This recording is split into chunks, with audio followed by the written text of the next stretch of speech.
રાજકોટ જિલ્લા પંચાયતના નવા બિલ્ડિંગ પ્રોજેક્ટનું ખાતમુહૂર્ત ચૂંટણી પૂર્વે કરવા પ્રયાસ તેજ કરવામાં આવ્યા છે।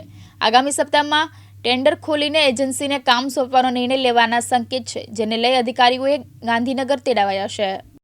જિલ્લા પંચાયતના સૂત્રોએ કહ્યું કે વર્તમાન બિલ્ડિંગ તોડીને નવી આધુનિક ઇમારતના બાંધકામને રાજ્ય સરકારે મંજૂરી આપી જ દીધી છે।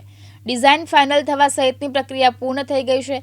ગત મહિનામાં ટેન્ડર પ્રક્રિયા કરવામાં આવી હતી। ટેન્ડર ભરવાની મુદત વીતી ગઈ છે। અડધો ડઝન એજન્સીઓએ ટેન્ડર ભર્યા છે અને કામ કરવામાં રસ દાખવ્યો છે। હવે આગામી સપ્તાહમાં ટેન્ડર ખોલવામાં આવશે। આ માટે પંચાયત અધિકારીઓને સોમ-મંગળ ગાંધીનગર તેડાવવામાં આવ્યા છે। સચિવની હાજરીમાં ટેન્ડર ખોલવામાં આવે અને એજન્સીને કામ આપવાનો નિર્ણય થવાની સંભાવના છે। સૂત્રોએ એમ કહ્યું કે આગામી મહિનાના પ્રથમ પખવાડિયામાં લોકસભાની ચૂંટણી જાહેર થવાની સંભાવના છે। આ સાથે જ આચારસંહિતા લાગુ પડી જશે। આચારસંહિતા પૂર્વે જ પ્રોજેક્ટનું ખાતમુહૂર્ત થાય તેવા પ્રયાસો છે। એજન્સી નક્કી થઈ જવાના સંજોગોમાં વહેલી તકે ડિપોઝિટ ભરાવીને કામ સોંપવાનો વ્યૂહ છે।